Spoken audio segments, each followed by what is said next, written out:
Hi viewers, welcome to our channel. ఏపీలో ఎవరు గెలుస్తారు అనే దానిపైన ఏ రేంజ్లో బెట్టింగ్స్ జరుగుతున్నాయో మనందరికీ తెలిసింది. ఆల్ ఓవర్ ఇండియా వైజ్ కూడా ఏపీలో ఎలక్షన్స్ పైన చాలా ఆసక్తి ఉంది. ఆ రేంజ్లో కూడా బెట్టింగ్స్ జరుగుతున్నాయి అంటున్నారు. అయితే ఇప్పుడు టాలీవుడ్ నుండి ఒక నలుగురు నిర్మాతలు పెద్ద ఎత్తున ఏపీలో ఎవరు గెలుస్తారు అన్న దానిపైన బెట్టింగ్ పెట్టారని చెప్పేసి చాలా పెద్ద మొత్తం చేతులు మారింది అని అంటున్నారు. అసలు ఎవరా నలుగురు నిర్మాతలు, మరి ఏం జరిగింది? సో ఇదే అంశం డిస్కస్ చేయడానికి ప్రజెంట్ మనతో పాటు సీనియర్ జర్నలిస్ట్ జయదేవ్ గారు ఉన్నారు. వారితో డిస్కస్ చేద్దాం. సార్ నమస్కారం. సార్ నమస్తే సార్, టాలీవుడ్ నలుగురు నిర్మాతలు ఏపీలో ఎవరు గెలుస్తారు అన్న దానిపైన భారీగా బెట్టింగ్ జరిపారు. భారీ మొత్తంలో డబ్బులు చేతులు మారాయన్న వార్తలు రావడం మనం చూస్తున్నాం. సార్ మరి మామూలుగా మరి ఎవరి నలుగురు నిర్మాతలు ఎవరిపైన బెట్టింగ్ పెట్టారు, మీ ఒపీనియన్ సార్? ఆ నలుగురే కాదండి, ఇంకా చాలామంది ఉన్నారు. చాలామందికి అంటే ఎలా అయిపోయిందంటే ఐపీఎల్ బెట్టింగ్ కన్నా దారుణంగా ఉంది పరిస్థితి. ఎందుకంటే బెట్టింగ్ కాదేది బెట్టింగ్ అనర్హం. ఎలా అంటే ఫస్ట్ వ్యక్తి మీద, తర్వాత మెజారిటీ మీద. మెజారిటీలో మళ్ళీ ఒక 10 రకాలు ఉంటాయి. 50,000 దాటుతుందని ఒకడు, 50,000 లోపు అనొకడు, 1,00,000 వస్తుందని ఒకడు, 1,00,000 లోపు ఒకడు, డిపాజిట్లు రావనొకడు, డిపాజిట్లు వస్తాయని ఒకడు, తర్వాత ఓవరాల్గా కూటమికి ఇన్ని సీట్లు వస్తాయని ఒకడు, వైసీపీకి ఇన్ని సీట్లు వస్తాయని ఒకడు, ఆ తర్వాత ముఖ్యమంత్రి అభ్యర్థి ఈయనని ఒకడు. ఆయన రకరకాలండి. బాల్ టు బాల్ ఎలా ఉంటుంది ఐపీఎల్ అలాగే జరుగుతున్నాయి. అయితే ఈ నలుగురు నిర్మాతలు కూడా ఎందుకు ప్రస్తావన వస్తుందంటే, ఆ నలుగురు నిర్మాతలకు కూడా చూచాయిగా చెప్తాను. అంటే పేర్లు బాగుండదు. ఎందుకు అంటే అవి ఆ నోట ఈ నోట ఇండస్ట్రీలో ఉన్న కొంతమంది మిత్రుల ద్వారా తెలిసిన మాటలే తప్ప, ఇప్పుడు పొరపాటున తెలిసి ఆ పేర్లు చెప్పినప్పుడు నీకు ఎవడు చెప్పాడు చూసావా అన్నట్టుగా ఉంటుంది. బెట్టింగ్ ఎలా అంటే కోడి పందాలు, ఈ జోదము, ఇవి ఎట్లాగో ఈ బెట్టింగ్లు కూడా అలాంటివి. ఇప్పుడు ఇక్కడ ఇంకో పెద్దగా కామెడీ అంటే ఇప్పుడు మీరు నలుగురు నిర్మాతలు అన్నారు కదా, వాళ్ళెవరో చెప్తాను. ఆ నలుగురు నిర్మాతలు మళ్ళీ ఏ నిర్మాత గెలుస్తారని చెప్పి కింద స్థాయిలో మళ్ళీ వాళ్ళ మీద బెట్టలు కట్టే వాళ్ళు ఉన్నారు. తెలుసా మీకు?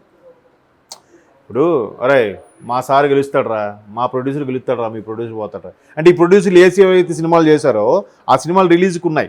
ఒక వ్యక్తి అయితే సంవత్సరం నుంచి తీస్తున్నాడు, పేరు అనవసరం, ఇంకా రిలీజ్ అవ్వలేదు, పట్టాలు ఎక్కలేదు, ఇంకా అది పోస్ట్ ప్రొడక్షన్ వర్క్ అదంతా అవ్వాలంటే 30 లక్షలు కావాలి. ఇప్పుడు ఆ 30 లక్షలు తీసుకెళ్ళి ఇప్పుడు బెట్టింగ్లో పెట్టేశాడు ఆయన. ఇంకో ప్రొడ్యూసరు ఒంగోలు ఆయన, ఇంకో ప్రొడ్యూసరు తిరుపతి వాడు, ఇంకో ఆయన మన విజయవాడ దగ్గర అతను. ఈ నలుగురు లాస్ట్లో మాట్లాడడం అంటే వీళ్ళు కూడా ఎలా ఉందంటే, ఇంకో ఆయన 2-3 తీసాడు కానీ సరైన బ్లాక్ బాస్టర్ తగలలేదు. అంటే నష్టమే రాలేదు, అలాగని లాభం కూడా ఏం లేదు. ఈ ఓటీటీ ఉండడం వల్ల మమ అనిపించుకున్నాడు ఆయన. సో ఇప్పుడు వాళ్ళు కూడా ఏంటి, నెక్స్ట్ ఈ సినిమా ప్రాజెక్ట్ కోసం ఉంచుకున్న డబ్బుల్ని సరే పెడదాం, 15 లక్షలు పెడదాం, పోతే 15 లక్షలు, వస్తే 60 లక్షలు. విన్నారా? పోతే 15 లక్షలు, వస్తే 60, అంటే 1:4. ఇంకో నిర్మాత ఏం చేశాడు, 50 పెట్టాడు, వస్తే 1 కోటి, పోతే 50 లక్షలు. ఇంకో నిర్మాత 30 పెట్టాడు, వస్తే 90 లక్షలు, పోతే 30 లక్షలు, అంటే 1:3 ఇక్కడ. సో ఇట్లాగ బెట్టింగ్లు నడుస్తున్న నేపథ్యంలో ఆ కింద స్థాయి వ్యక్తులు కూడా అరే మా ప్రొడ్యూసర్ గారు గెలుస్తారు, మీ ప్రొడ్యూసర్ గారు గెలుస్తారు అని చెప్పి వీళ్ళు 10,000 20,000 మళ్ళీ బెట్టింగ్లు చిన్న సిల్లీగా, అరే 10,000 ఇవ్వాలి, నాకు ఫుల్గా దావత్ ఇవ్వాలరా, ఇది కాన్సెప్ట్. ఓకే, అంటే ఏ స్థాయిలో చేతులు మారుతున్నాయి చూడండి. ఇక్కడ మనం కూడా బాగా గమనించాల్సిన అంశం ఏంటంటే, ఈ బెట్టింగ్లు నడిపే వాళ్ళు ఎంత జెన్యూన్గా ఉంటారంటే, అతడు సినిమాలో ఒక డైలాగ్ ఉంది, ఏమయ్యా 1.5 కోటి ఇస్తున్నాం, నువ్వు డబ్బులు తీసుకొని పారిపోతే అంటాడు కోట శ్రీనివాసరావు గారు. అంటే అటువైపు చంపే అతను పార్థు క్యారెక్టర్ చేశారు మహేష్ బాబు గారు, నాకు చంపడం తెలుసు, మోసం చేయడం తెలియదు అని అంటాడు. అంటే అందులో కూడా మళ్ళీ కొన్ని ఎథిక్స్, జెన్యూనిటీ. అలాగా వీళ్ళు కూడా వీడిది పోయింది 30 లక్షలు, వీడి 15 లక్షలు, 60 ఇవ్వాలా, తీసుకో 60, ఇట్లా జెన్యూన్గా ఉంటుంది. అలాగే తీసుకునే వాళ్ళు కూడా ఒక్కొక్కసారి హ్యాండ్ ఇచ్చి జెండా ఎత్తేసిన సందర్భాలు ఉన్నాయి, లేకపోలేదు. అంటే అక్కడతో అది క్లోజ్ అయిపోతాడు, మళ్ళీ తర్వాత ఎట్లాంటి బెట్టింగ్ పెట్టలేడు, చేయలేడు. అదొక పెద్ద చైన్ లింక్ ప్రాసెస్. అలా తప్పించుకున్నవాడికి బ్యాండ్ పడిపోద్ది, ఇట్లా కడతానని చెప్పి కట్టకుండా తప్పించుకున్నవాడికి కూడా బ్యాండ్ పడుతుంది. అది పులి మీద సవారి అనమాట, చావోరేవో. పైగా ఒకసారి ఆ వ్యసనం అంటుకుంటే బెట్టింగ్ ఇది ఇంకా వాడిని ఎవ్వడు బాగు చేయలేడు. అదొక పెద్ద దురదృష్టకరమైన వ్యసనం. సో అట్లాంటి బెట్టింగులు ఆ నలుగురు ప్రొడ్యూసర్లు కూడా ఏంటి, కూటమి వస్తుందా, కూటమి రాదా, వైసీపీ వస్తుందా, వైసీపీ రాదా, ఎన్ని వస్తాయి, మళ్ళీ ఇది చాలదన్నట్టు ఆల్రెడీ పిఠాపురం మీద భారీగా బెట్టింగ్లు నడుస్తున్నాయనే విషయం మనం చాలాసార్లు చూసాం. ఆల్రెడీ ఇప్పటికే చాలామంది పవన్ కళ్యాణ్ హోమ్ మినిస్టర్ అని ఒకడు, పవన్ కళ్యాణ్ డిప్యూటీ సీఎం అని ఒకడు, పవన్ కళ్యాణ్ తాలూకా అని ఇందాకలు చూశాను పోస్టర్, పిఠాపురం ఎమ్మెల్యే తాలూకా అంటే మండలం అని కాదు, అక్కడ తాలూకాలు మండలాలు కాదు, వాళ్ళ తాలూకు మనిషిని అని చెప్పడం. అట్లా రకరకాలుగా బెట్టింగ్లు, స్టిక్కరింగ్లు, అంటే పిచ్చి 16 రకాలు అంటారు తెలుగులో. కానీ ఇవాళ రోజుల్లో ఇదేది దాన్ని ఏమంటారు, నెట్వర్క్ వచ్చేసి అరచేతుల్లో ఫోన్లు, యాప్లు వచ్చాక పిచ్చి 16,000 రకాలు ఉన్నాయి ఇప్పుడు కదా, రకరకాలుగా. సో ఇట్లాగా ఈ ప్రొడ్యూసర్స్ ఏం చేస్తున్నారంటే, అరే మనం ఎలాగూ ఫైనాన్షియల్కి ఇంట్రెస్ట్ కడుతున్నాం, ఇందాక ఒంగోలు అతను మాట చెప్తున్నాను, ఎలాగూ 10-15 లక్షలు కట్టాలి. ఇంకా అది కూడా చూసారా, 4వ తేదీ నుంచి రిజల్ట్ కూడా కాదు, రేపు 1వ తేదీ జరగబోయే ఎగ్జిట్ పోల్స్ మీద కూడా పెట్టకుండా కడుతున్నారు. చూసారా, ఎగ్జిట్ పోల్స్లోనే సగం తెలిసిపోతుంది. సరే 1వ తేదీ ఈవినింగ్ ఎగ్జిట్ పోల్స్ ఎలాగూ వస్తాయి కాబట్టి, ఎందుకు 1 చివరి విడత పోలింగ్ అవుతుంది భారతదేశ వ్యాప్తంగా, ప్రధాని మోదీ గారిది అదే రోజు కదా 1వ తేదీ వారణాసి. సో అది అయిపోయిన తర్వాత ఈవినింగ్ 5 తర్వాత 6 తర్వాత ఎగ్జిట్ పోల్స్ ప్రకటించుకోవచ్చు అని ఎలక్షన్ కమిషన్ నిర్ణయం చెప్పేసింది. కాబట్టి ఇప్పుడు ఈవినింగ్ ఎగ్జిట్ పోల్స్లోనే సుమారుగా 80% గెలవడం కన్ఫర్మ్ అయిపోతుంది. సరే ఆ ఎగ్జిట్ పోల్స్ మీద ఇప్పటి నుంచి మళ్ళీ బెట్టింగ్. 4వ తేదీన రిజల్ట్స్ ఎలాగ ఉంటే ఎగ్జిట్ పోల్స్ మీద కూడా పెట్టారంట ఈ ప్రొడ్యూసర్స్. ఓకే, అంటే ఏముంది, ఒక్క రాత్రి ఎగ్జిట్ పోల్స్లో ఎవరైతే గెలుస్తారని చెప్తారో వాడి మీద 15 పెడుతున్నాడు.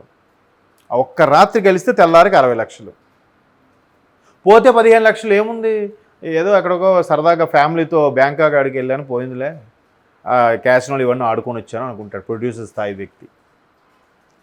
అయితే మెయిన్ ఈ 4 కాదు, పెద్ద తలకాయలు కూడా వాళ్ళు ఓపెన్ అవ్వకుండా, బయటికి రాకుండా వాళ్ళ కింద పిఏలతోని, వాళ్ళ కింద డ్రైవర్లతో కూడా బెట్టింగ్లు కట్టించిన సందర్భాలు నడుస్తున్నాయి.